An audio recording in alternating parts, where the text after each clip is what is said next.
अस्सलामुअलैकुम ई education academy YouTube channel पर खुश आमदीद।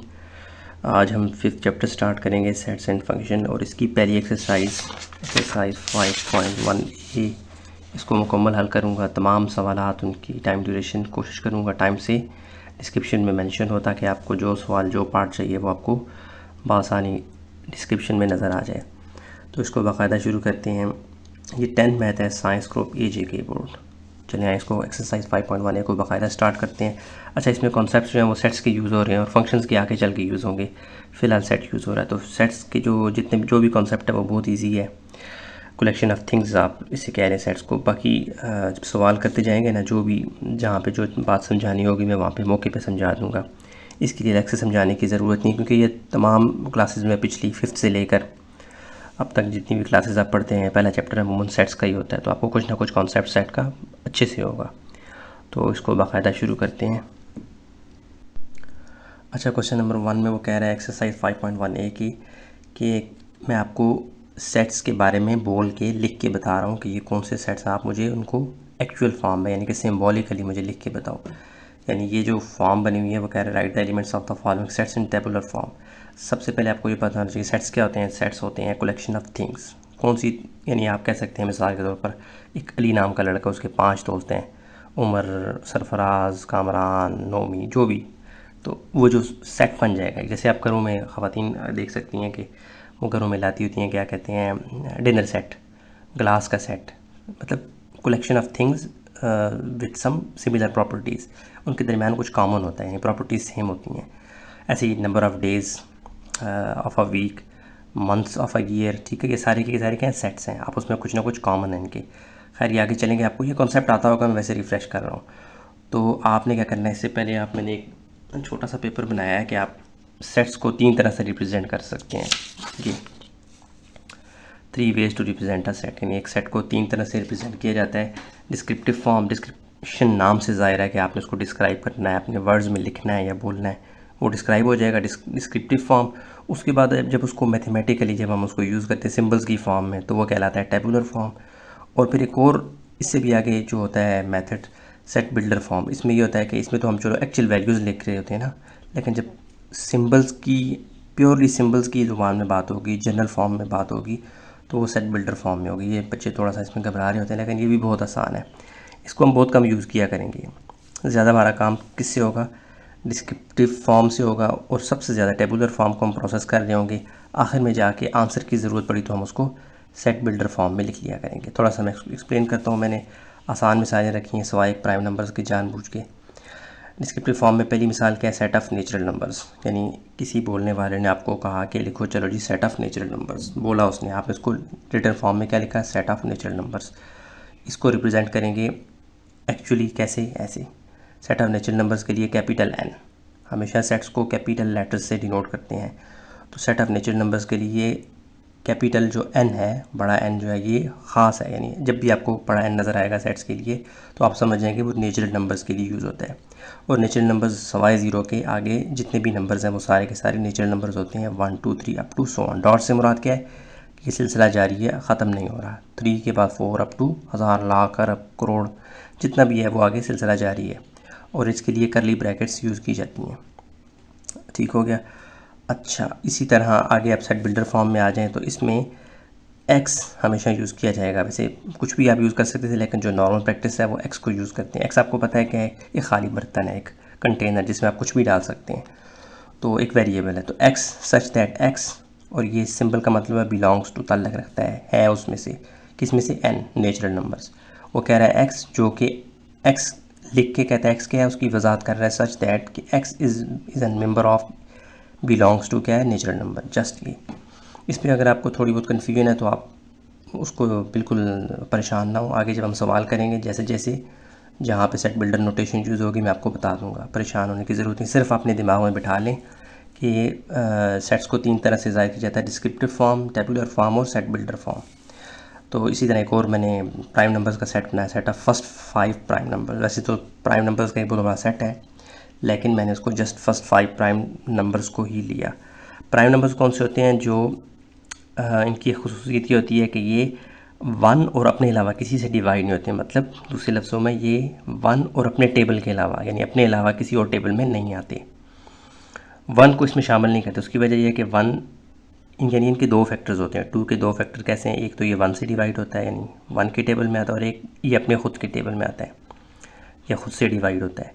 जबकि 1 जो है वो सिर्फ अपने साथ ही आता है, 1 को हमने स्किप करना है। 1 से बड़े जितने भी नंबर्स हैं उनके अंदर अगर ये खसूसियत पाई जाती होगी कि वो अपने और 1 के अलावा किसी से डिवाइड ना हो, तो वो क्या कहलाएंगे, प्राइम नंबर्स।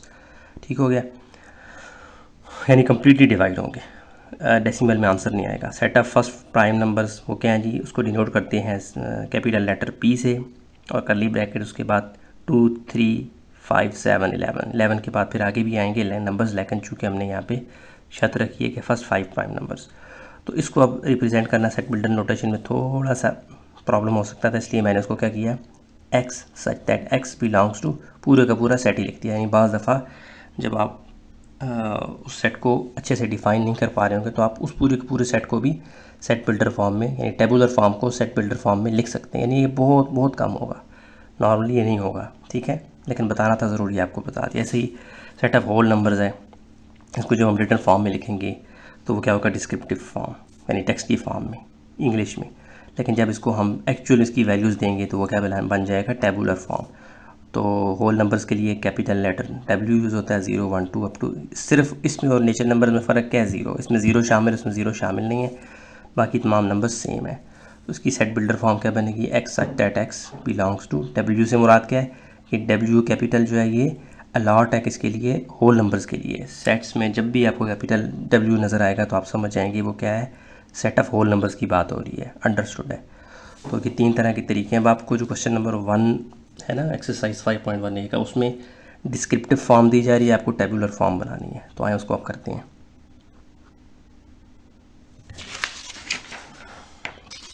ये आ गया जी आपका पहला, बहुत आसान है लेकिन थोड़ा समझाना ज़रूरी होता है। अब हमने ये डिस्क्रिप्टिव फॉर्म दी हुई है, हमने इसको टेबुलर फॉर्म में लिखना है। सॉल्यूशन में जाएं, आदत बना लें, वैसे ना भी लिखें तो चल जाएगा। अब टेबुलर फॉर्म में क्या है, या तो आप हेडिंग दे दें इन टेबुलर फॉर्म, फिर इक्वल टू लिखते हैं, चलें इन टेबुलर फॉर्म, छोटी सी हेडिंग बना दें, उसके बाद इक्वल टू डाल के वो कह रहा है कि इनको टेबुलर फॉर्म में यानी कि एक्चुअली लिख के मुझे बताओ। तो set of days in a week with start with T, तो वही सेट्स के लिए आपको पता है करली ब्रैकेट्स डालते हैं। वैसे कि इसकी जो ऑफिशियल शक्ल है ना करली ब्रैकेट्स की, वो इस तरह की है, इस तरह की, लेकिन अब लिखते हुए हमें आदत हो गई, हम ऐसे लिखते हैं, तो ये अंडरस्टूड है ये वाला, और ये सेम है। बुक में आपको इस तरह से बड़ी खूबसूरत सी नज़र आएगी, लेकिन वो बनाते बनाते टाइम लगता है, इसलिए मैथ में सब लोग ऐसे ही इसको यूज़ करते हैं। ये 3 उल्टा सा डाल के उसके बाद एक लंबी सी धुन खींच, तो ये क्या बन जाएगा, करली ब्रैकेट्स। अच्छा, ये इसके अंदर अब आपने T से स्टार्ट होने वाले डेज लिखने हैं, सैटरडे, संडे, मंडे, ट्यूसडे आ जाएगा, वेडनेसडे, थर्सडे, बस ये आपका आंसर है। ठीक है, उसने जस्ट आपको चेक कर रहा है, करली ब्रैकेट्स डालनी है, इक्वल टू से मुराद क्या है कि ये टेबुलर फॉर्म है, तो इसलिए इक्वल टू का निशान डालेंगे, या तीर का निशान, बराबर बात एक ही है। अब आ गया set of days in a week which start with letters S, कहता है हफ्ते के दिनों में वो लेटर्स जिनमें S आता है वो लिखो, तो हम फिर हेडिंग दे देंगे सॉल्यूशन में जाके, या आंसर भी लिख सकते हैं आप।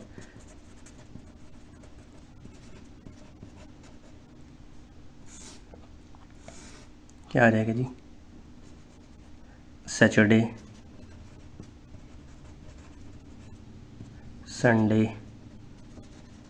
Your favourite, Saturday, Sunday, Monday, Tuesday, Wednesday, Thursday, Friday, कोई भी नहीं, और तो यही आंसर है। वो कह रहा है जी the set of first 5 positive even numbers, set of first 5 positive even numbers in tabular form लिखते हैं।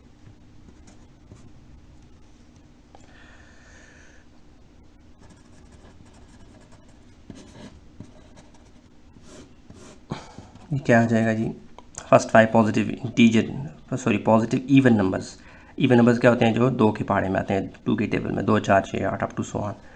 तो फर्स्ट 5, तो पहला नंबर कौन सा है, पॉजिटिव भी हो और पहले 5 हो, तो ये 2 से स्टार्ट होता है, 2, इवन नंबर स्टार्ट ही 2 से होते हैं, पॉजिटिव वाली साइड पे अगर जाएंगे तो 2 4 6 8 10 1 2 3 4 5 आ गए ना,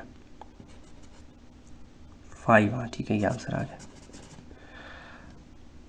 वो आगे है जी, कुछ और रह गए, ये भी ईजी हैं। हाँ, अब क्या है जी, the set of odd positive integer less than 10। Solution में जाके अब मैं इन टेबुलर फॉर्म ये आपने खुद ही लिख लेना है, मैं जस्ट सेट लिख रहा हूँ। टेबुलर फॉर्म में ये कर्ली ब्रैकेट्स डाली, ऑड पॉजिटिव इंटीजर्स। ऑड कहते हैं जो 2 के टेबल में 2 के टेबल के अलावा होते हैं, यानी 1 3 5 7 9, सही हो गया। यानी 2 के टेबल पढ़ते हुए जो नंबर स्किप हो रहे होते हैं वो ऑड कहलाते हैं। तो पॉजिटिव इंटीजर में सेट ऑफ इंटीजर में पॉजिटिव गिनती भी आती है और नेगेटिव भी, सारी की सारी गिनती आती है, 0 1 2 3 up to so on, plus वाली भी और नेगेटिव वाली -1 -2। वो बात कर रहा है ऑड पॉजिटिव, कहता है पॉजिटिव वाली साइड पे जाओ और सिर्फ ऑड नंबर्स जो कि 10 से कम है मुझे लिख के दो। इसका मतलब है 0 से ऊपर हम जाएंगे। तो पहला ऑड नंबर है 1, फिर है 3, फिर है 5, फिर है 7 और फिर 9। उसने कहा है 10 से कम हो, तो हमने लिख लिया है पहले 5 1 2 3 4 5।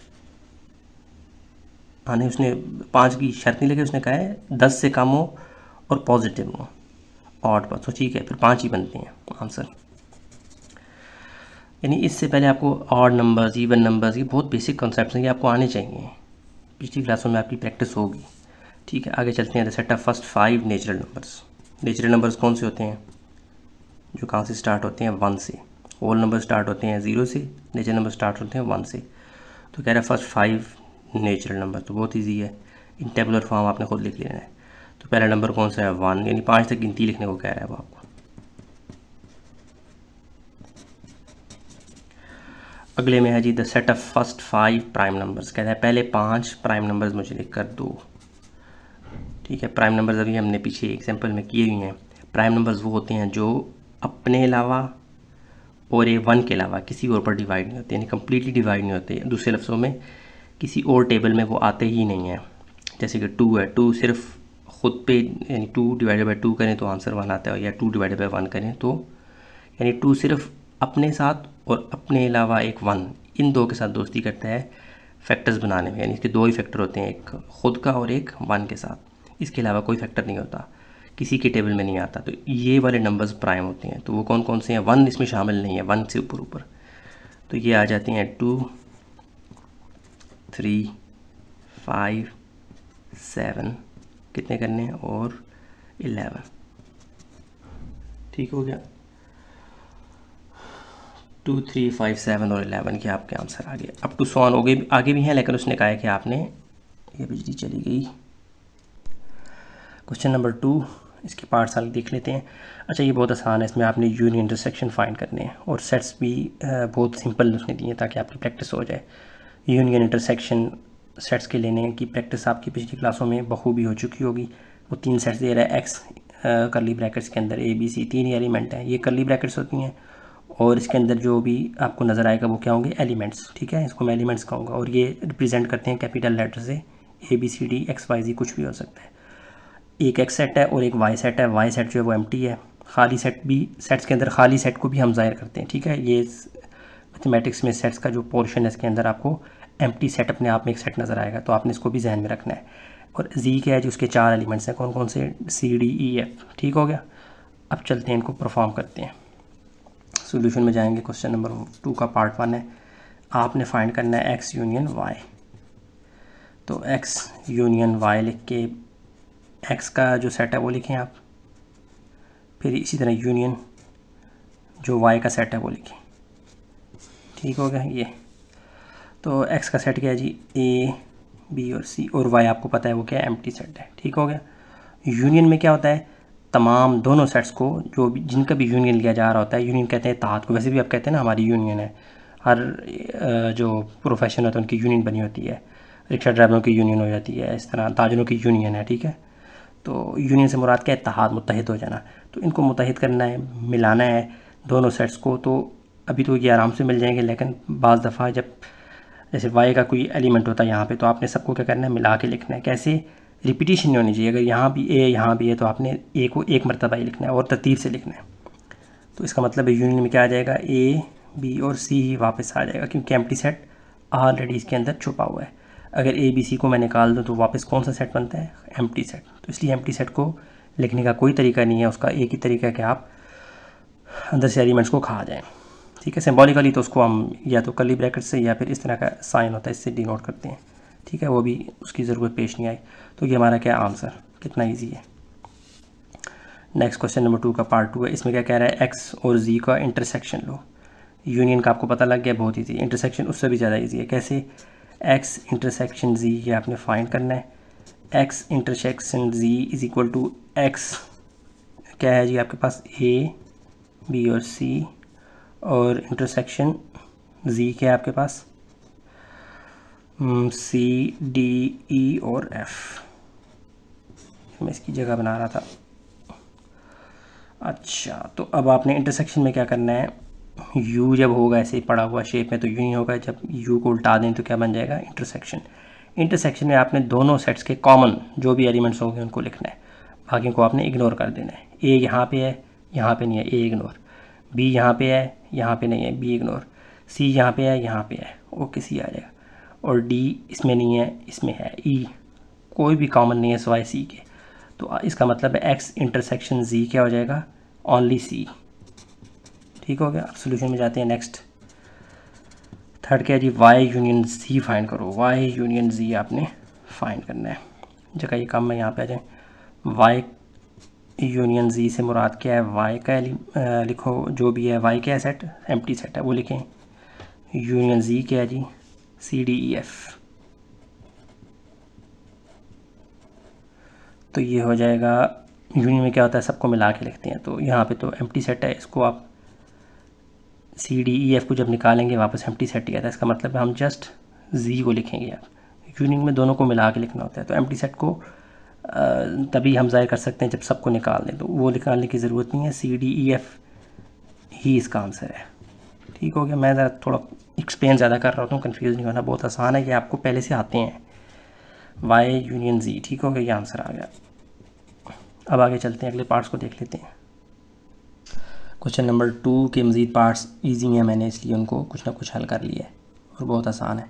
क्या करना है जी, वो कह रहा है 4th पार्ट में क्वेश्चन नंबर 2 के, एक्स ये back slash G, back slash कहते हैं डिफरेंस को। यहाँ पे ये बैक स्लैश, इसकी एक और मैन भी होती है, वो क्या होती है, फॉरवर्ड स्लैश जिसे कहते हैं। यानी आप इसको खड़ा कर लें ऐसे, ये इसको पीछे की तरफ टिल्ट कर लें, अपने आप को एज्यूम कर लें आप पीछे की तरफ जब टिल्ट होते हैं वो बैक होगी, और जो आगे की तरफ आप झुकेंगे तो वो क्या होगा, फॉरवर्ड।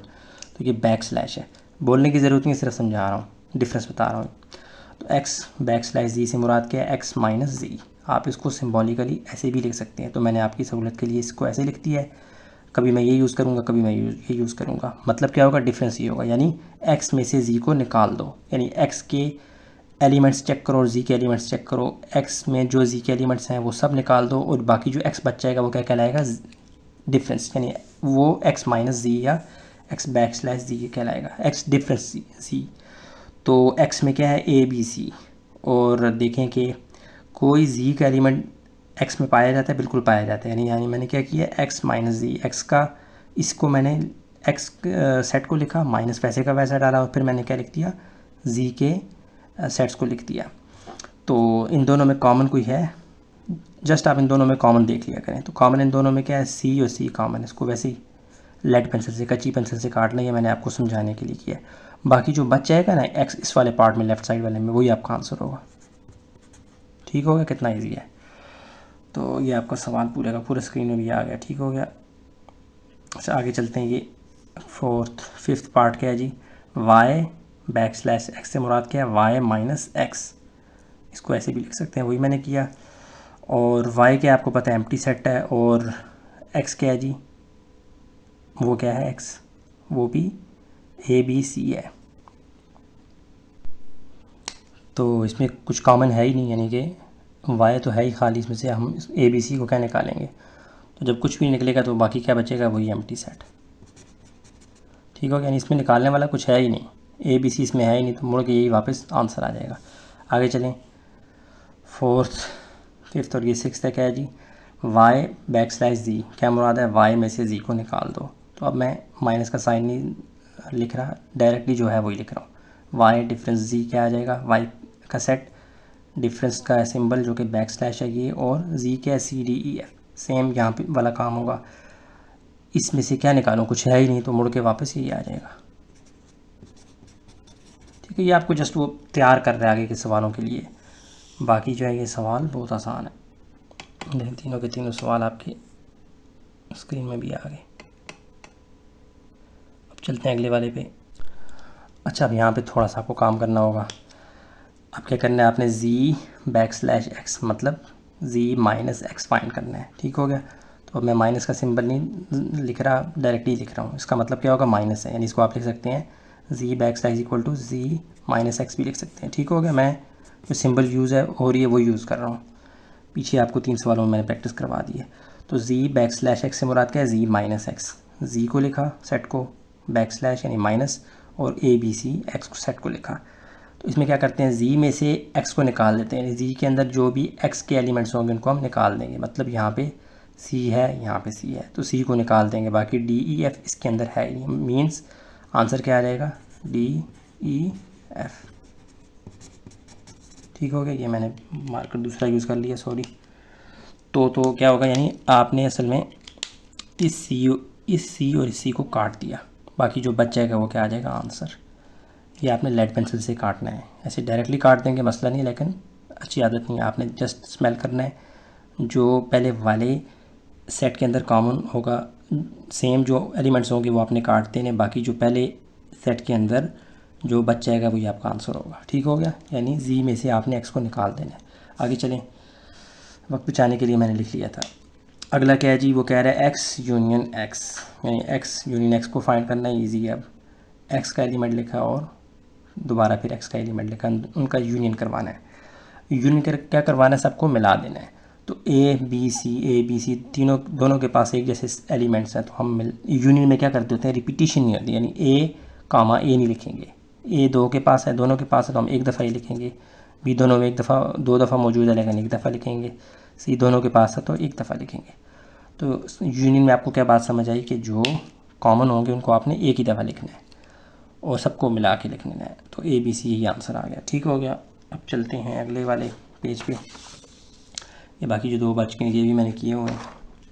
इसमें क्या करना है, y यूनियन y फाइंड करना है। तो y क्या है जी, y एम्प्टी सेट था और ये भी एम्प्टी होगा, ये भी एम्प्टी सेट होगा। तो एम्प्टी इंटरसेक्शन एम्प्टी ही आएगा ना, सही। इसमें क्या अब लिखने की ज़रूरत है, जो दोनों में कॉमन एम्प्टी सेट है, यही आंसर है आपका। अच्छा, आगे चलते हैं। क्या सवाल था यार ये, अच्छा लेकिन समझाने के लिए अच्छा है। अब है क्या जी, लास्ट वाला z यूनियन z, सेम वही काम होगा। z क्या है जी, CDEF यूनियन z क्या है, CDEF। तो जो दोनों में कॉमन है, सॉरी यूनियन करवा रहे हैं, हाँ यूनियन है, तो यूनियन में तो मिला के लिखते हैं, लेकिन रिपीटिशन नहीं होनी चाहिए। c इसमें भी है, इसमें भी है, कॉमन है, होने दे, कोई मसला नहीं, आपने एक दफ़ा लिखना है। तो CDEF यही मुड़ के वापस आंसर आ जाएगा। वैसे तो ये C भी है, ये C भी है, 2 दफ़ा नहीं लिखना। यूनियन में आपको जो भी सेट जिनके दरमियान यूनियन हो रही होती है उनके तमाम एलिमेंट्स को लिखना होता है, लेकिन रिपीटिशन नहीं करनी होती किसी भी एलिमेंट की। अगर वो रिपीट हो रहा हो उसको एक ही दफ़ा लिखना होता है। ठीक हो गया। क्वेश्चन नंबर 3 के पार्ट्स को देख लेते हैं। अच्छा जी, क्वेश्चन नंबर 3 में वो अब आपको कह रहा है कि A the set of prime numbers up to 19, B the set of first 13 natural numbers. Descriptive form में आपको सेट दे रहा है, आपने ख़ुद इसको लिखना है। एक्चुअल जो सेट है उसकी एक्चुअल वैल्यूज़ क्या हैं वो आपने ख़ुद स्मेल करनी है, ख़ुद फाइंड करनी है। वो मैंने लिख ली है अलग से, कि पेज बना के लिखा हुआ है। A क्या है, the set of prime numbers up to 19। Prime numbers वो नंबर्स होते हैं जो जिनके 2 ही फैक्टर्स होते हैं, एक 1 और एक वो ख़ुद, या दूसरे आसान तरीन लफ्ज़ों में वो किसी के टेबल में नहीं आते स्वाय अपने। कैसे, यानी 2 1s are 2 ही होगा। कभी भी कोई और टेबल आप पढ़ो तो 2 आंसर कभी भी नहीं आएगा। 3 1s are 3 आता है, 3 को किसी और टेबल में आप ढूंढने की कोशिश करेंगे तो वो आपको नहीं मिलेगा। 5 जैसे 3 के बाद क्या आता है, 4 जो है वो 2 2s are 4 आता है। ठीक हो गया ऐसे। तो 5 जो है ये सिर्फ 5 1s are 5 अपने टेबल में आता है, किसी और टेबल में ये एग्जिस्ट नहीं करता। 5 के बाद क्या आता है, 6, लेकिन 6 क्या आता है, 6 1s are 6 भी होता है, 2 3s are भी 6 होता है, यानी 2 के टेबल में और 3 के टेबल में भी 6 आ जाता है, इसलिए 6 को हम निकाल देंगे। ऐसे ही स्मेल करते करते आपने नंबर लिखने हैं कहाँ तक, 19 तक। तो हमने क्या किया, 2 3 5 7 11 13 17 और 19। ये तो समझ आ गई आपको प्राइम नंबर्स की। ये आपने एग्जैक्टली सारे लिखने, ऐसा नहीं हो सकता कि आप 2 3 5 लिख के डॉट डालना शुरू कर दें, क्योंकि ये बाज़ दफ़ा गैप के साथ आ रहे होते हैं। इसलिए आपको जितने वो पूछेगा आपने सारे के सारे स्मेल करके लिखने हैं। ये आपके सामने आ गए। The set of first 13 natural numbers कौन से होते हैं, वो तो आपको पता है 1 से स्टार्ट होते हैं 13 तक बगैर किसी गैप के, 1 2 3 4 5 अप टू सो ऑन। जगह कम थी, मैंने क्या किया, इसको डॉट डाल दिया, यानी 1 2 3 के बाद डॉट डॉट डाल के आप 13 तक लिख सकते हैं। अंडरस्टूड है कि 1 से लेकर 13 तक होंगे।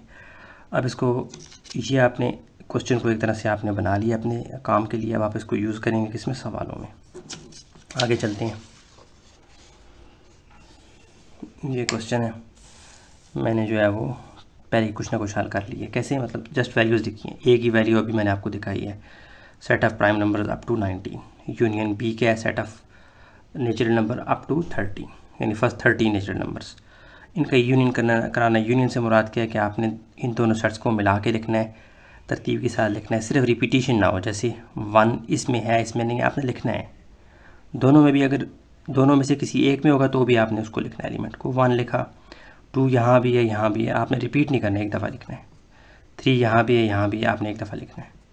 4 सिर्फ यहाँ है, यहाँ नहीं है, आपने उसको भी लिखना है। 5 यहाँ भी है, यहाँ भी है, एक दफ़ा लिखना है। 6 7 8 9 10 11 12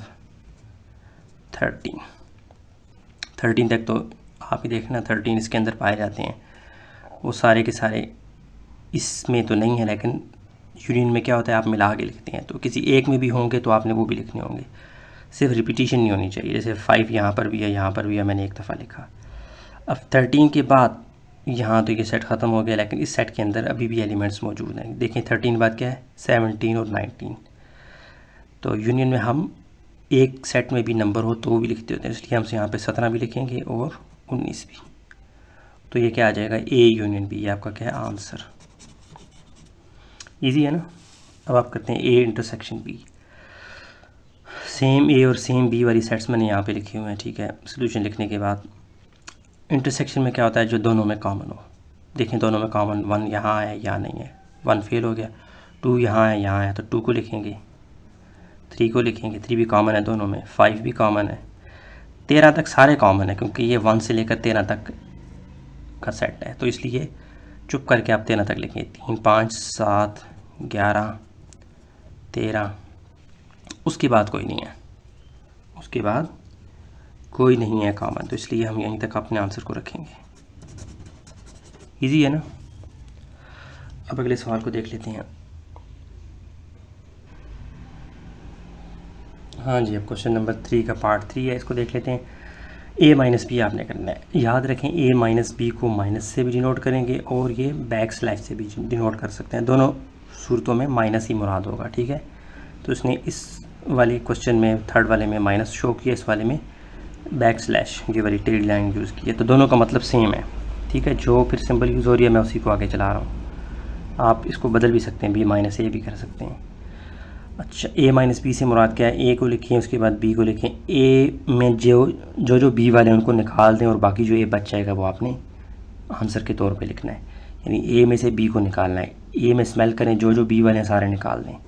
मतलब देखें 2 इसमें है, इसमें भी है, 3 इसमें भी, इवन 13, 2 3 5 7 11 13 के सारे इसमें पाए जाते हैं। आप लेड पेंसिल से, कच्ची पेंसिल से काट भी सकते हैं। 2 भी काट गया, 3 भी, 5 भी, 7 भी, 11 भी, 13 भी। बाकी बचता क्या है इसमें, 17 और 19। तो 17 और 19 की आपका आंसर है। कितना इजी है। अगले सवाल में आ जाए, बी माइनस ए। अब उल्टा हो गया, अब बी में से ए को निकालना है। यानी बी में जो ए वाले एलिमेंट्स हैं वो सारे के सारे फारग, बाकी जो बच जाएंगे वो क्या होंगे, B minus A. B back slash A से मुराद क्या है, बी माइनस ए। तो 1 इसमें है, इसमें नहीं है, मतलब 2 कट जाएगा। ये 2 3 5 7 11 13 17 19 सारे के सारे यहाँ से निकाल दें। 17 19 तो इसमें है ही नहीं ना, वो तो सवाल ही पैदा नहीं होता। 13 से पीछे सारे इसमें मौजूद हैं, वो निकाल दें। 1 इसमें है, इसमें नहीं है, निकाल दिया। मतलब 2 को निकाल दिया तो 1 आया, 1 तो पहले से था।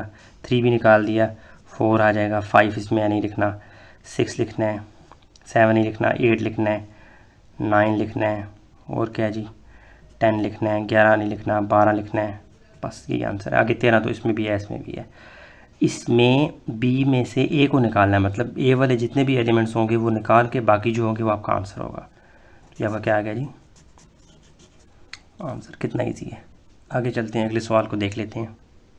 अच्छा, क्वेश्चन नंबर 4 है, कह रहा है कि जी if U is a set of natural numbers up to 20 X और वाई, 3 सेट दे रहा है यू, एक्स और वाई, फिर आगे से मुख्तलिफ सवालात निकल रहे हैं कि आप ये फाइंड करके दो।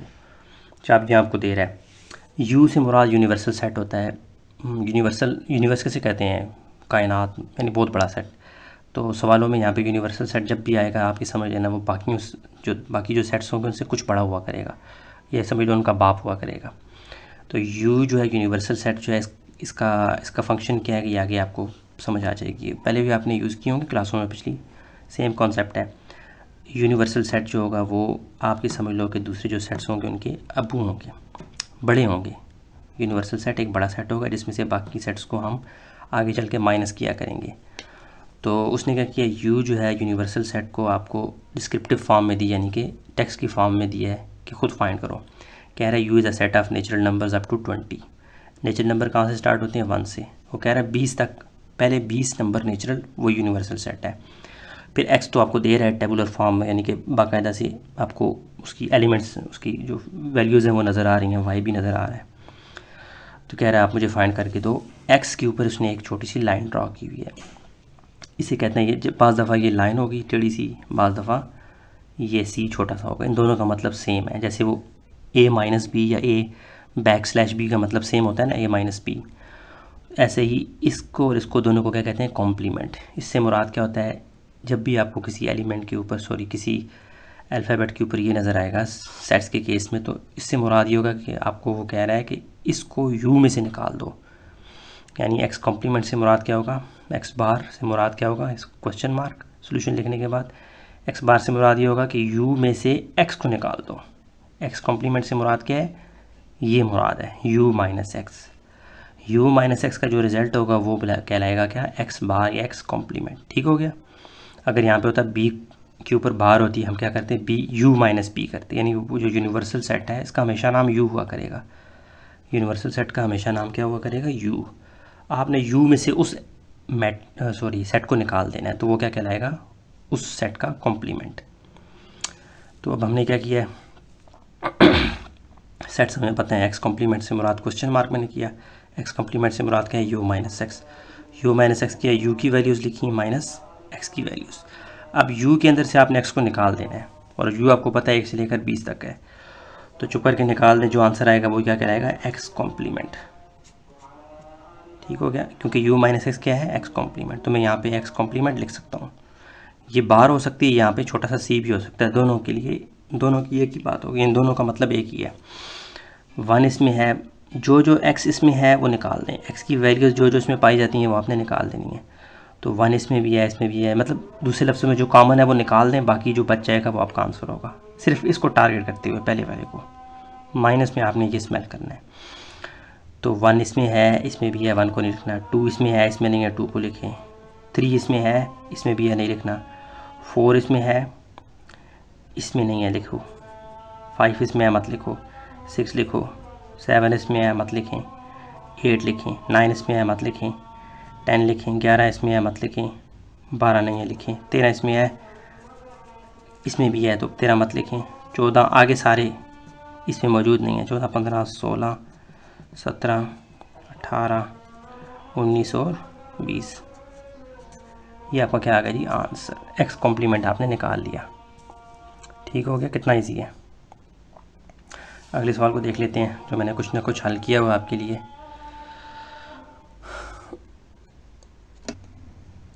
अच्छा, इस क्वेश्चन को देख लेते हैं।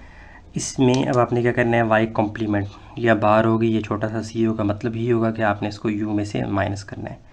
वाई कॉम्प्लीमेंट से मुराद question mark, Y complement equal to U minus Y, ये आपने फाइंड करना है। यू माइनस वाई से मुराद वाई कॉम्प्लीमेंट ही होगा।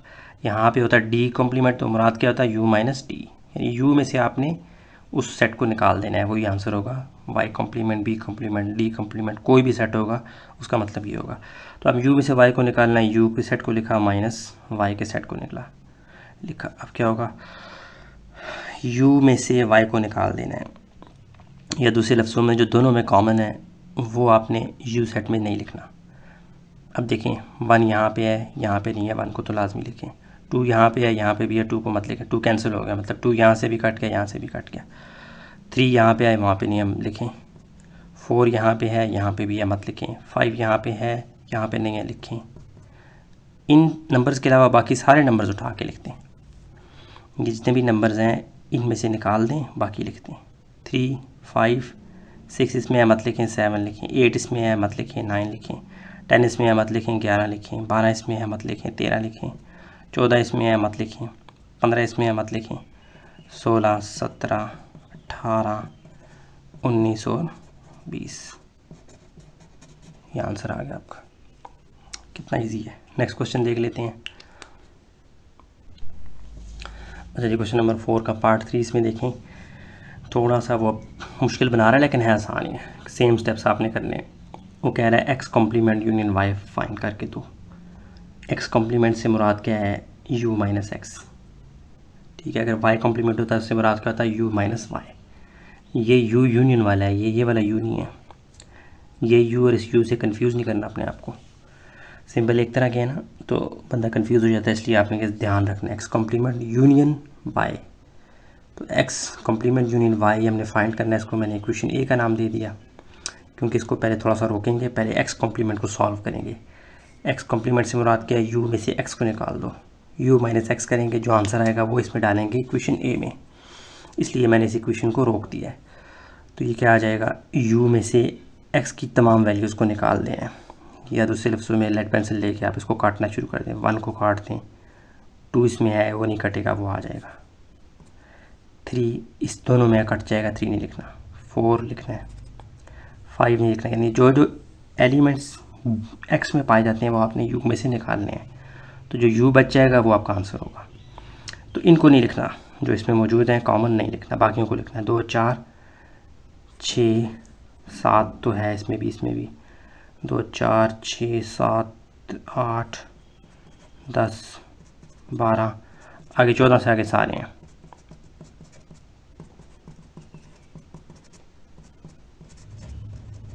ठीक हो गया। ये u माइनस एक्स मतलब ये x कॉम्प्लीमेंट आपका आ गया। अब आप इक्वेशन ए को याद कर लें। इक्वेशन ए क्या है जी? x complement union y। x complement क्या है? ये सारा उठा के लिखें।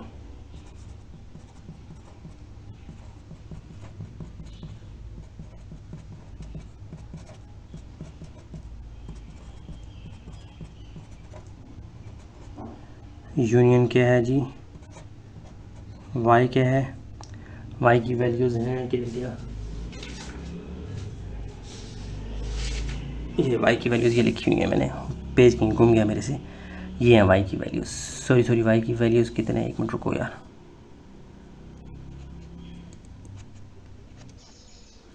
हाँ जी, y की वैल्यू ये है 2, 4, 6, 8, 10, 12, 14 और 15। ठीक है, तो ये उठा के अब हमने यहाँ पे लिख लिया। 2, 4, 6, 8, 10, 12, 14, 15। वैसे 15 इसने क्यों लिख रहा है क्या पता, मिस्टेक हो, लेकिन जो मेरे पास बुक में है वही लिख रहा हूँ। तो X complement union Y, Y क्या है? 2, 4, 6, 8, 10, 12, 14, 15। वैसे ये इवन नंबर लिख रहा था, लेकिन जो मेरे पास बुक में वैल्यूज़ है मैं उठा के वही लिख रहा हूँ। ठीक है, 2, 4, 6, 8, 10, 12, 14, 16 होना चाहिए, तो उसने 15 लिखा है तो मैं लिख रहा हूँ। चलो कोई मसला नहीं, थोड़ी बहुत कॉन्सेप्ट आप लें, बाकी वैल्यूज़ चेंज हो जाए मसला नहीं है, आप उसी के मुताबिक हल कर सकते हैं। अब यूनियन, आपने यूनियन में क्या करना है? इन सबको मिला लेना है। जो रिपीट हो रहे हैं उनको आपने एक ही दफ़ा लिखना है। 2 यहाँ भी है, यहाँ भी आपने एक दफ़ा लिखना है। 4, 6, 8, 10, 12, 14, 15 ये सब रिपीट हो रहे हैं। अब 15 के आगे तो यहाँ पे है ही कुछ नहीं, इसलिए बाकी जो बच गए हैं वो इसमें से उठा के लिखते हैं।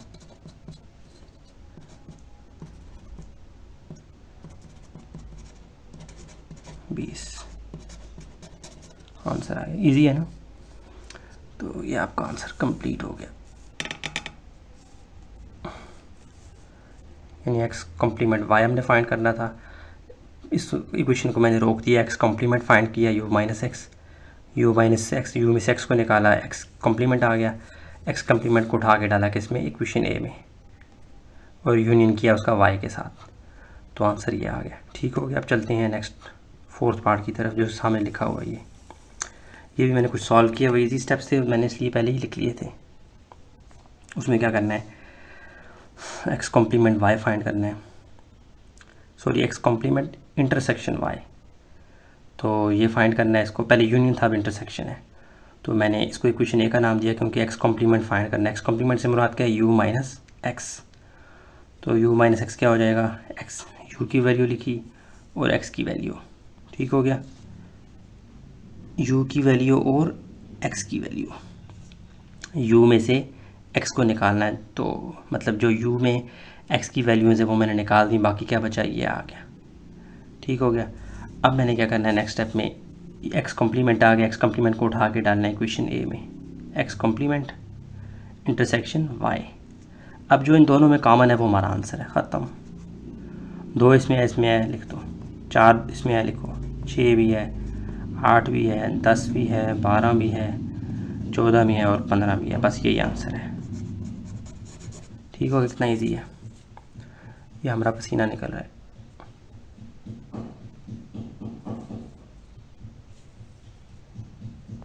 अच्छा जी, क्वेश्चन नंबर 4 के ये 2 पार्ट्स बहुत ही आसान है। ये देखेंगे, आपको जो सिंबल नज़र आ रहा है ये असल में एम्प्टी सेट का सिंबल होता है। एम्प्टी सेट, खाली सेट, दूसरे लफ्ज़ों में ज़ीरो, जिसके एलिमेंट्स बिल्कुल भी नहीं होते, उसे हम इस सिंबल से डिनोट करते हैं। इसके ऊपर हमने ये जो निशान डाला वैसे मुराद का होता है कॉम्प्लीमेंट, मतलब एम्प्टी सेट का कॉम्प्लीमेंट से मुराद क्या होगा, उस यू में से एम्प्टी सेट को आपने निकाल देना है। यू आपको पता है वो क्या है, 4th क्वेश्चन में चला आ रहा है, 1 से लेकर 20 तक की गिनती, माइनस एम्प्टी सेट का आपने सेट ज़ाहिर कर दिया जो कि करली ब्रैकेट्स के अंदर कुछ भी नहीं है। आपने यू में से यानी 4 माइनस 0 करें तो क्या आंसर क्या आता है, 4 ही आता है ना। इट मीन्स इस सेट में से इस सेट को निकालना, आंसर क्या आएगा, यही सेट वापस, मतलब इसमें से कुछ भी ना निकालें, आंसर क्या आएगा, यही आएगा ना, तो ये वापस आ जाएगा 20। बस ये ऐसे ही है। आगे चलते हैं, एक्स यूनियन वाई फाइंड करना है। एक्स आपको पता है वो ये है, यूनियन वाई ये है, इनको मिला के लिख लेना है, यानी तमाम एलिमेंट्स को मिला के लिखना है, जो रिपीट हो रहे हैं उनको एक दफ़ा लिखना है, बस बात ख़त्म। 1 लिखें, 2 लिखें, 3 है, 4 है, 5 है, 6 है, 7 है, 8 है, 9 है, 10 है, मतलब 10 यहाँ पे नहीं है तो मैं लिखूँगा, 11 है, 12 है, 13 है, 14 है और 15 है, तो ये आंसर आ गया। यूनियन तो सबसे ज़्यादा आसान है। यूनियन मतलब इत्तेहाद, मुत्तहिद करना, मिला देना। रिपीट होने वाले नंबर्स को बस एक दफ़ा आपने लिखना है और अरेंज करके लिखना है, यानी जैसे 1 यहाँ पे है तो 1 पहले लिखें, 2 बाद में लिखें, 3 बाद में लिखें, ऐसे अरेंज आपने तरतीब से करना है, रिपीटिशन नहीं होनी चाहिए। 1 यहाँ पे है, यहाँ पे नहीं है लिखें, 3 यहाँ पे भी है, सॉरी मिसाल के तौर पर यहाँ पे कॉमन कौन सा है, इसमें कुछ भी कॉमन नहीं है, ये तो चलो मसला ही नहीं यहाँ पे, लेकिन अगर कॉमन होता है ना, जैसे 9 यहाँ पे होता है, यहाँ पे भी होता है, तो हम एक दफ़ा लिख रहे हैं। बार बार इसलिए बता रहा हूँ ताकि आपके कॉन्सेप्ट मजबूत हों। तो अब चलते हैं क्वेश्चन नंबर 4 के नेक्स्ट पार्ट है या 5th देख लेते हैं आगे। हाँ, ये क्वेश्चन नंबर 4 का जो नेक्स्ट पार्ट है वो देख लें। वाई यूनियन वाई करना है, कितना ईजी है।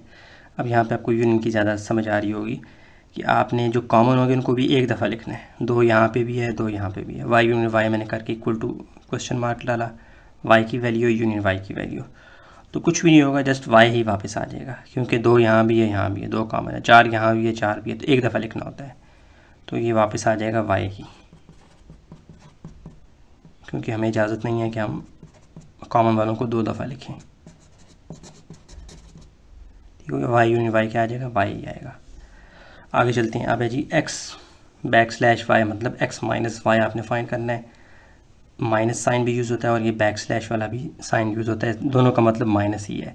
मींस एक्स में से आपने वाई को निकाल देना है, एक्स के अंदर जो भी वाई के एलिमेंट्स हैं वो निकाल देना है, बाकी जो एक्स बच जाएगा वो आपका आंसर होगा।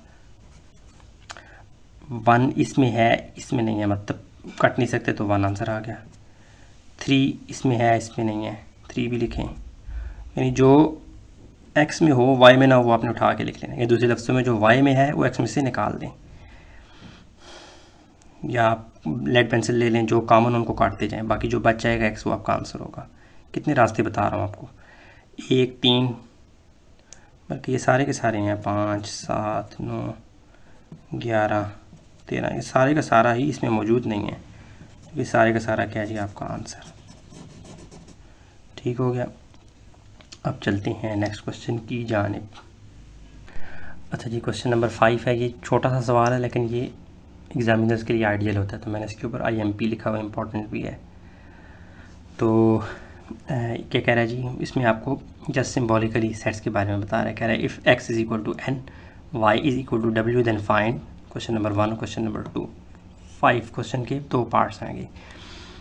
n से मुराद क्या है, आपको पता है कि कैपिटल N जब भी आपको ज़ाहिर होगा किसी सेट की डिस्क्रिप्टिव फॉर्म में आपको नज़र आएगा राइट साइड पे, तो उससे मुराद क्या होता है, natural number. Set of natural number के लिए n डिनोट होता है, सेट ऑफ होल नंबर्स के लिए w, कैपिटल W, ठीक है। तो फिर x की जगह जब वैल्यूज़ आएंगी, x माइनस वाई आपने फाइंड करना है, x minus Y equal to this one, x minus Y equal to solution डालने के बाद x का सेट क्या बन जाएगा, n, set of natural number. Natural number कहाँ से स्टार्ट होते हैं, 1 से up to infinity. Minus y क्या है, set of whole numbers. w से मुराद क्या है, सेट ऑफ होल नंबर्स। तो सेट ऑफ होल नंबर्स क्या होते हैं, सिर्फ उसमें ज़ीरो का इजाफा हो जाता है। नेचुरल नंबर के शुरू में ज़ीरो लगा दो, बाकी same to same natural numbers होते हैं। जस्ट ज़ीरो का इजाफा क्या कहलाता है, होल नंबर्स। तो अब स्टार्ट करते हैं, इसको माइनस करना है, x में से माइनस y करना है, यानी x में जितने y वाले एलिमेंट्स हैं वो आपने सारे निकाल देने हैं। तो आपको पता है कि x सारे का सारा, यानी सेट ऑफ नेचुरल नंबर सारे का सारा सेट ऑफ होल नंबर्स में पाया जाता है और दिख भी रहा है, 1 2 3 up to so on, 1 2 3 up to so on. तो सिर्फ ज़ीरो ज़्यादा है किसमें, W में, यानी कि सेट ऑफ होल नंबर्स में। इट मीन्स जब x में से y को निकालेंगे तो x तो सारे का सारा क्या हो जाएगा, खाली एम्प्टी सेट आ जाएगा। यह इसका आंसर होगा। देखिए ना, 1 कट गया, 2 कट गया, 3 कट गया, सारे के सारे इसमें मौजूद हैं, इसलिए आंसर क्या आ जाएगा, एम्प्टी सेट। जब ये सारे एलिमेंट्स निकल जाएंगे तो आंसर क्या आएगा, एम्प्टी सेट। x में से y को निकाल दिया तो बाकी क्या बचता है, एम्प्टी सेट। आपको दिख भी रहा है 1 2 3 up to so on, 1 2 3 up to so on, सारे का सारे इसमें से कट गया तो आंसर क्या आ गया, एम्प्टी सेट। कितना ईजी है। नेक्स्ट पार्ट को देखें। इसमें क्या करना है, अब आपने y में से x को निकालना है। y क्या है, सेट ऑफ होल नंबर्स, मतलब 0 up to so on. x क्या है, सेट ऑफ नेचुरल नंबर, 1 से स्टार्ट होगा अप टू सो ऑन। अब यहाँ पे क्या होगा, जो सेट ऑफ x y में पाया जाता है वो सारे का सारा क्या हो जाएगा, निकल जाएगा। तो आप देखिए 1 2 3 up to so on, 1 2 3 up to so on, ये सारे का सारा कट जाएगा, बाकी क्या बचेगा इसमें, 0। तो इस दफ़ा आंसर क्या आ रहा है, नॉट एम्प्टी सेट, सिर्फ एक एलिमेंट 0। ठीक हो गया। क्वेश्चन नंबर 5 मेरी नज़र में ज़्यादा इंपॉर्टेंट है। एक तो कॉन्सेप्चुअल भी है, इजी भी है, थोड़ा सा इजी भी है और ज़्यादा जगह भी नहीं लेता। एग्जामिनर्स जो है ना, इनको पसंद करते हैं ऐसे सवालों को, तो इसको आप ज़्यादा तरीके से तैयार करें, इसको अच्छा भी आसान भी है, शॉर्ट क्वेश्चन में आ सकता है। नेक्स्ट देखते हैं क्वेश्चन नंबर 6 स्टार्ट हो रहा है। इसके काफ़ी सारे पार्ट्स हैं और बहुत ईजी हैं। 3 तरह के सेट आपको दिए गए हैं। एक दिया गया है यूनिवर्सल सेट, यानी कि एक बड़ा सेट है जो कि यू से डिनोट किया जाएगा। यूनिवर्सल सेट हमेशा भी, जिस सवाल में भी यूनिवर्सल सेट यू से डिनोट होगा वो कंपैरेटिवली बाकियों से बड़ा हुआ करेगा, उनका अब्बा सेट होगा, आप नोट करेंगे हमेशा, ठीक है। वैसे तो यूनिवर्सल सेट आप ये समझ लें, यूनिवर्स पूरी कायनात का सेट, जिसमें दुनिया जहाँ के सेट आ जाते हैं उसे यूनिवर्सल सेट कहते हैं। लेकिन जब हम सवाल के अंदर घुसेंगे तो वहाँ पे उस कॉन्टेक्स्ट के अंदर, उस पस मंज़र के अंदर यूनिवर्सल सेट जो होगा वो कंपैरेटिवली बाकी सेट से बड़ा हुआ करेगा, ठीक है। जैसे अब यहाँ पे क्वेश्चन नंबर 6 में आप फोकस करें तो ए सेट, बी सेट छोटे सेट हैं, यूनिवर्सल सेट एक बड़ा सेट है, एलिमेंट्स के हिसाब से भी बड़ा है, ठीक है। तो ये समझ लो ए बी का अब्बा है ये, तो इसको हम यूज़ किया करेंगे, कभी ए निकालेंगे यू में से, कभी बी निकालेंगे यू में से, समझ आ गई। तो अब आगे चलते हैं, तमाम सवालात को हल करते हैं। क्वेश्चन नंबर 6 का पार्ट 1 ये है कि ए यूनिट बी आपने फाइंड करना है। कितना इजी है, बच्चों वाला सवाल है, फिर भी मैं कर देता हूँ। यानी ए और बी के सेट्स के जो एलिमेंट्स हैं उनको मिला के लिखना है, जस्ट रिपीटिशन नहीं होनी चाहिए, नंबरिंग का आपने ख्याल करना है। 1 जैसे अब यहाँ पर है तो आप 1 पहले लिखें, फिर 2 है, यहाँ पर नहीं है, 3 है, इसके पास है, इसके पास नहीं है, तो एक दफ़ा भी होगा तो भी लिखेंगे। 4 दोनों के पास है, एक दफ़ा लिखेंगे। 4 के बाद क्या था, 5 यहाँ पे नहीं, तो भी लिखेंगे। यूनियन में हम सब लिखते हैं मिला के। 5 के बाद 6 यहाँ पे नहीं है, लिखें। 6 के बाद 7 नहीं है, 8 नहीं है, दोनों के पास नहीं है, 9 इसके पास है, लिखें, और 10। ये आपका क्या आ गया आंसर। कितना बच्चों वाला सवाल है। अच्छा, आगे आ जाए क्वेश्चन नंबर 6 का part 2, A complement. A complement से मुराद क्या है, क्वेश्चन मार्क सोल्यूशन डालने के बाद सोल्यूशन लाजमी डालना है आपने। ए कॉम्प्लीमेंट से मुराद है यू माइनस ए, वो आपने फाइंड करना है। यू माइनस ए से मुराद क्या है, यू का सेट आपने लिखना है माइनस ए का सेट, यू में से ए को निकालना है, ये क्या कहलाता है, ए कॉम्प्लीमेंट, और ये आपने फाइंड करना है। u माइनस ए से मुराद क्या होगा, u के अंदर जो एक एलिमेंट्स है वो सब निकाल दें, बाकी जो बच जाएगा वो क्या कहलाएगा, u माइनस ए, यानी कि ए कॉम्प्लीमेंट।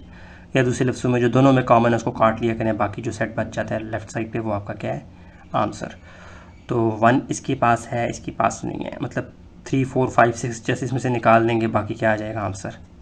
तो 1 2 3 इसमें भी है, इसमें भी ये कट गया, 4 इसमें भी है, इसमें भी ये कट गया, 5 इसमें भी है, इसमें भी ये कट गया, 6 इसमें भी है, इसमें भी ये कट गया। तो आगे 7 8 9 और 10, ये आपका क्या है जी, आंसर। इसे u माइनस ए को क्या कहते हैं, ए कॉम्प्लीमेंट।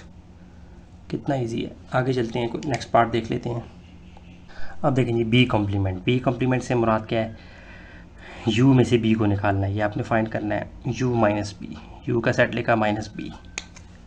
तो आप ऐसे भी कर सकते हैं, जैसे u में से पहले सेट में से दूसरे सेट को निकालना होता है ना, जो कॉमन उनको काटते जाएं, 1 को काट दिया, 4 को काट दिया, 9 को काट दिया, 10 को काट दिया, बाकी बचता है क्या है जो इस सेट में, वही आपका आंसर है। बाकी क्या बचता है, 2 3 5 6 7 8। कितना ईजी है। नेक्स्ट क्वेश्चन को देखें, u कॉम्प्लीमेंट जी। अब तो आपने u में से u को निकालना है। u कॉम्प्लीमेंट से मुराद क्या है, क्वेश्चन मार्क। u कॉम्प्लीमेंट से मुराद क्या है, u में से u को निकालना है। u माइनस u क्या आ जाएगा, ये सारे का सारा इसमें से कट जाएगा, बाकी क्या बचेगा, एम्प्टी सेट। u कॉम्प्लीमेंट क्या आ जाएगा, empty set. u minus you, 4 minus 4 क्या आता है, 0। सेट्स की दुनिया का 0 क्या है, एम्प्टी सेट। नेक्स्ट क्वेश्चन देखते हैं, नेक्स्ट पार्ट। हाँ जी, वाला पार्ट क्वेश्चन नंबर 6 का देख लें। इसमें क्या करना है, ए कॉम्प्लीमेंट यूनियन बी आपने फाइंड करना है। चूँकि ए कॉम्प्लीमेंट हमें नहीं पता, इसलिए इसको पहले हम रोकेंगे, इसको इक्वेशन 1 का नाम दे दें। इसको रोकें, क्वेश्चन मार्क डालने के बाद इक्वेशन 1 का नाम दें। फिर आपने इसमें से ए कॉम्प्लीमेंट को पहले फाइंड करना है। ए कॉम्प्लीमेंट से मुराद क्या है, यू माइनस ए, वो क्वेश्चन मार्क डाला, u माइनस ए, यू का सेट लिखा माइनस ए का सेट। u में से ए को निकाल दें, मतलब 3 3 कट जाएंगे, 4 4 5 5 6 6, बाकी ये जो बच गया ये आपका क्या है, आंसर। 1 2 7 8 9 और 10। सॉरी आंसर नहीं है प्रॉपर, आधा सवाल हल हुआ, आधा आपने करना है। अभी यह क्या आ गया, ए कॉम्प्लीमेंट। u माइनस ए से मुराद के ए कॉम्प्लीमेंट, ये आपने उठा के डालना है किसमें, इक्वेशन 1 में। मैंने इक्वेशन 1 बिकम्स लिखा A complement union B. A complement क्या है, 1 2 7 8 9 और 10। यू यूनियन आ गया। ए कॉम्प्लीमेंट क्या है जी, सॉरी ए क्या है, ये था, नहीं सॉरी बी है ना, ये आ गया इधर। एक मिनट, सेट्स को देख लें। क्वेश्चन नंबर 6 के सेट्स ये हैं, यू ये है, ए ये है और बी ये है। ए क्या है, 3 4 5 6 और बी क्या है, 1 4 9 10, 1 4 9 10। तो हमने यहाँ क्या लिखना है, बी 1 4 9 और 10। यूनियन मिलाना है तो यूनियन मिलाएंगे तो क्या हो जाएगा, रिपीटिशन नहीं होनी चाहिए, बाकी सबको मिला के लिखेंगे। 1 दोनों में है तो एक दफ़ा, 2 के बाद छोटा नंबर कौन सा है, 3 भी नहीं है, 4 इसके पास है वो लिखें, 5 नहीं है, 6 नहीं है, 7 है, 8 है, 9 इसके पास भी एक दफ़ा लिखें और 10। ये आपका आ गया जी आंसर, यानी ए कॉम्प्लीमेंट यूनियन बी का आंसर ये आ गया। ठीक हो गया, इजी है ना। अच्छा जी, इस वाले पार्ट को देखें, इसमें भी आपने क्या फाइंड करना है, ए यूनियन बी कॉम्प्लीमेंट। तो बी कॉम्प्लीमेंट चूँकि हमें नहीं पता, इसलिए उसको हमने क्वेश्चन मार्क डालने के बाद इक्वेशन 1 का नाम दिया। बी कॉम्प्लीमेंट से मुराद क्या होता है, यू माइनस बी, वो आपने फाइंड करना है। मतलब यू माइनस बी आपको पहले निकालना है, तब जाके आप मेन जो क्वेश्चन है उसको सॉल्व करने के काबिल होंगे। तो आपने यू के सेट को लिखा माइनस बी के सेट को, यू में से बी को निकाल दें। 1 1 कट गया, 4 4 कट गया, 9 9 कट गया, 10 10 कट गया, बाकी जो बच गया ये क्या है, यू माइनस बी, मतलब बी कॉम्प्लीमेंट। क्या आ जाएगा, 2 3 5 6 7 और 8। अब क्वेश्चन 1 बिकम्स, क्वेश्चन 1 की तमाम चीज़ें पूरी हो चुकी हैं, ए बी और बी कॉम्प्लीमेंट भी। ए क्या है आपके पास, ये मैंने बना के रखा हुआ पेज, ए आपके पास 3 4 5 6, यूनियन बी कॉम्प्लीमेंट क्या है, 2 3 5 6 7 और 8। आंसर क्या आ रहा है, मिला के लिखना है। सबसे पहले छोटे नंबर को लिखना है, आप अरेंजमेंट आपने सही रखनी है। छोटा नंबर कौन सा है, 2 2 इसमें है, इसमें नहीं है, यूनियन में सबको मिला के लिखते हैं। एक में भी अगर होगा एलिमेंट तो भी लिखेंगे। 2 3 दोनों के पास एक दफ़ा लिखें, 4 5 इसके पास के बाद वो भी लिखें, 6 इसके पास के बाद दोनों को एक दफ़ा लिखें, उसके बाद 7 8 इसके पास हैं वो लिख दें। ये आपका क्या है जी आंसर। कितना इजी है, बच्चों वाले सवाल हैं। ठीक हो गया। अब चलते हैं नेक्स्ट क्वेश्चन की जानिब। अच्छा जी, अब थोड़ा सा उसने लंबा कर दिया सवाल, लेकिन ये भी उसी तरह हुआ। कैसे कह रहा है ए यूनियन बी मालूम करो, उसका फिर कॉम्प्लीमेंट लो वो मुझे बताओ। तो हमें चूँकि ए यूनियन बी पहले फाइंड करना है, उसके बाद उसका कॉम्प्लीमेंट लेना, इसलिए थोड़ा सा इस सवाल को रोकेंगे। क्वेश्चन मार्क डालने के बाद इक्वेशन 1 का नाम देते हैं ताकि हम इसको ज़रूरत पड़ने पर बुला लें। ए यूनियन बी हमने फाइंड करना है, ब्रैकेट के अंदर वाले को पहले सॉल्व करना है। ए यूनियन बी से मुराद क्या, ए का एलिमेंट सेट लिखा, यूनियन बी का सेट लिखा। ये डॉट वैसे पड़ गया, इसको आपने कुछ और नहीं समझना। अब इनको मिला के लिखना है, इन दोनों के एलिमेंट्स को मिला के लिखना, रिपीटिशन नहीं होनी चाहिए। पहले छोटे को 1, फिर 2 तो नहीं है, फिर 3 4 5 है, 6 भी है, 9 भी है और 10 भी है, सबको मिला के लिख दिया without repetition. A union B आपके पास आ गया। अब इक्वेशन 1 को याद कर लें। ए यूनियन बी का आपने कॉम्प्लीमेंट लेना मीन्स यू में से ए यूनियन बी को निकालना है। यू ये सेट आ गया, माइनस ए यूनियन बी क्या था ये, लिखें।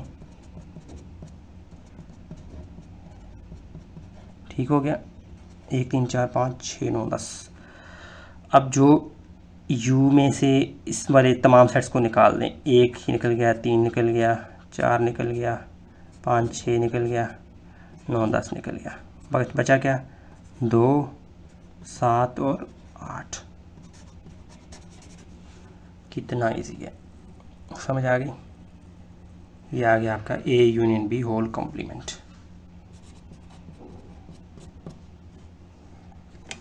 ठीक हो गया ना। A union B whole complement आपने फाइंड करना था। ए यूनियन बी नहीं पता था, इसलिए क्वेश्चन मार्क डालने के बाद इक्वेशन 1 दिया। ए यूनियन बी फाइंड किया, ये आ गया। फिर इक्वेशन 1 को बुला लिया, उसमें यू में से ए यूनियन बी को निकाला, यू सेट लिखा, माइनस ए यूनियन बी का जो आंसर था वो लिखा। यू में से ए को निकाल दिया, मतलब काट दिया, तो बाकी क्या बचा, 2 7 8। ये मैं आपकी सहूलत के लिए कर रहा था, ये काटने की ज़रूरत नहीं होती, काट देंगे तो भी चलेगा, वरना जस्ट इसमें से इसको माइनस करना होता है आपने, इनके अंदर से बकाया वाले सेट्स को निकाल देना होता है। तो बाकी क्या बचा, 2 7 8।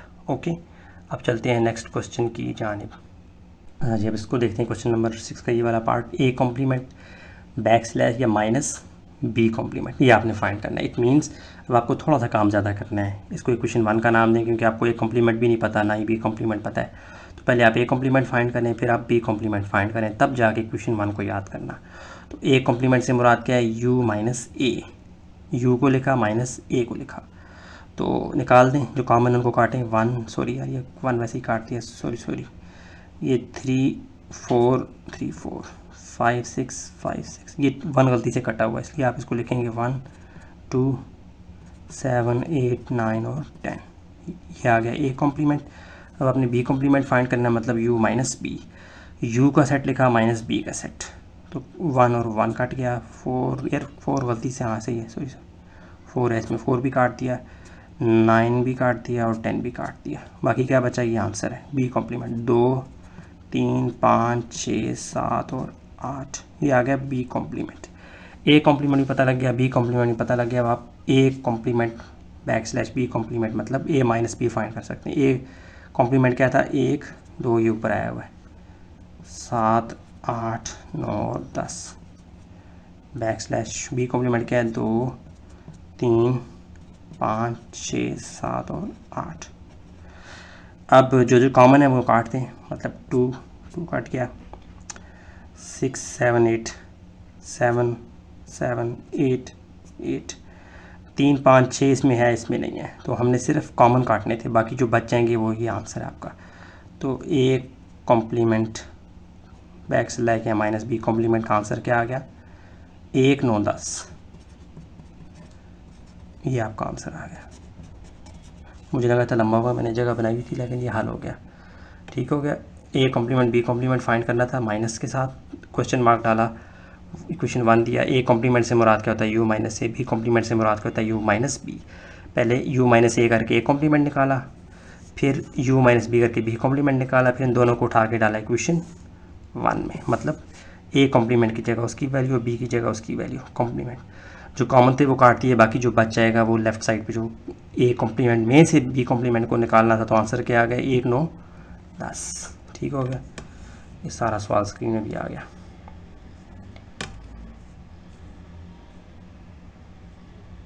हाँ जी, नेक्स्ट पार्ट है ए कॉम्प्लीमेंट बैक स्लैश या माइनस आप इसको कह सकते हैं, क्या है, बी फाइंड करना है आपने। तो पहले इसको हमने इक्वेशन 1 का नाम लिया सोल्यूशन लिखने के बाद, क्योंकि हमने ए कॉम्प्लीमेंट अभी मालूम करना है। तो ए कॉम्प्लीमेंट से मुराद क्या होता है, हमेशा यू माइनस ए। ये भी फाइंड करना है आपने। यू माइनस ए से मुराद क्या, यू का सेट लिखा माइनस ए का सेट। काटते हैं 3 4, 4 से कट गया 5, 5 से कट गया 6, बाकी जो बच जाएगा वो आपका क्या है, यू माइनस ए मतलब ए कॉम्प्लीमेंट। तो ये आ जाएगा 1 2 7 8 9 10। ठीक है, अब क्या करना है, ये मतलब पहले से मैंने लिखा था इसलिए मैंने ये ब्रैकेट थोड़ी सी दूर डाल दी, आपने करीब कर देनी है। अब इक्वेशन 1 को याद कर लें, ए कॉम्प्लीमेंट माइनस या बैक स्लैश बी। ए क्या है जी आपके पास, ए कॉम्प्लीमेंट ये है 10, बी क्या है आपके पास, बी ये है 1 4 9 10।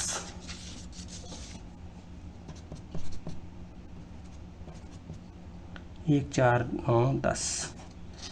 तो ए कॉम्प्लीमेंट माइनस बी, तो 1 से कट गया 4, 4 तो आएगी सॉरी, जो एलिमेंट इसमें पाया जाएगा वही काटेंगे। 4 नहीं है यार, 9 है और 10 है। ये 4 वैसे का वैसे ही रहेगा, इसकी हमें ज़रूरत ही नहीं, हमें जस्ट इसके एलिमेंट्स इसमें से निकालने थे। तो ये आ जाएगा 2 7 8।